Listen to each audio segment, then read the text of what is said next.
आज 5 जुलाई शनिवार को बीदर जिला पत्रिका भवन में कर्नाटका श्रमजीवी पत्रकार संघ, लघु एवं प्रादेशिक समाचार पत्र संपादक संघ, कर्नाटका श्रमजीवी समाचार पत्र संपादक संघ, इलेक्ट्रॉनिक मीडिया संघों के सहयोग से इस माह आयोजित होने वाले प्रेस डे समारोह को लेकर प्रारंभिक बैठक बुलाई गई है। सभी संगठनों एवं संस्थाओं के प्रमुख पदाधिकारी, सदस्य गण, शहर के सभी पत्रकार इस प्रारंभिक बैठक में उपस्थित रहे। इस अवसर पर सूचना एवं जनसंपर्क विभाग के अधिकारी मंजुनाथ और कर्नाटका श्रमजीवी पत्रकार संघ के जिला अध्यक्ष DK गणपति, वरिष्ठ पत्रकार शिवशरणप्पा वाली, गंधर्व सेना बाबू वाली, इलेक्ट्रॉनिक मीडिया के अध्यक्ष मल्लिकार्जुन मरखले के अलावा अन्य उपस्थित रहे। कैमरामैन पपुराज का कवरेज। ಭವನ ನಿರ್ಮಾಣಕ್ಕಾಗಿ 1 ಕೋಟಿ ವೆಚ್ಚಕ್ಕೆ ಪ್ರಯತ್ನ ಮಾಡಿದ ಹಿಂದಿನ ಪದಾಧಿಕಾರಿಗಳು ಅವ್ರ ಬೋರ್ಡ್ಗಿಂತ ಮುಂಚೆ ಮೊದಲ ನಿವೇಶನ ಪ್ರಯತ್ನ ಮಾಡಿರ್ತಕ್ಕಂಥವ್ರದೇ ಬೋರ್ಡ್ ಹಾಕಿ ಅದಕ್ಕೆ ನಾನು ಕರ್ನಾಟಕ ಕಾರ್ಯನಿರತ ಪತ್ರಕರ್ತರ ಸಂಘ ಮತ್ತು ಮಾಧ್ಯಮ ಅಕಾಡೆಮಿ ಸೇರಿ ಎಲ್ಲ ಪತ್ರಕರ್ತರಿಗೆ ಪತ್ರಿಕೆಗಳನ್ನು ಯಾವ ರೀತಿ ಬರವಣಿಗೆ ಮಾಡಬೇಕು, ಯಾವ ವಿಷಯದ ಬಗ್ಗೆ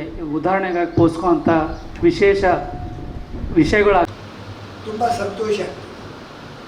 ಕನಿಷ್ಠ ಯಾರು ಇದ್ದೋದ್ರೂ ಪತ್ರಿಕೆಯವರೇ ಸೇರಿದ್ರು ಒಂದು ಸಮಯ.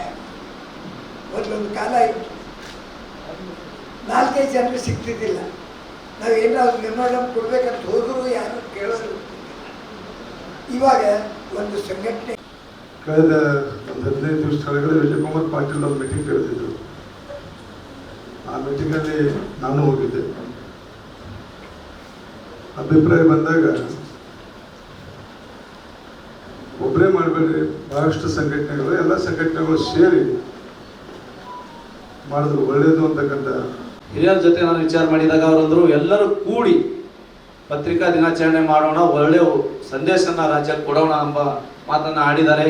ಈಗಾಗಲೇ ಮೊನ್ನೆ ಸಹಜವಾಗಿ ಪತ್ರಿಕಾ ದಿನಾಚರಣೆ ಸಂಬಂಧ ರಾಜ್ಯಕ್ಕೆ ಬೆಂಗಳೂರಿಗೆ ಹೋಗಿದಾಗ ನಮ್ಮ ಕೆಲ ಮುಖಂಡರುಗಳು, ನಮ್ಮ ಸಹೋದ್ಯೋಗಿಗಳು ನಮ್ಮ ರಾಜ್ಯಾಧ್ಯಕ್ಷ ಶಿವಾನಂದ ತಂಗೂರು ಸರ್ ಅವರಿಗೂ ಭೇಟಿಯಾಗಿದ್ದಾರೆ.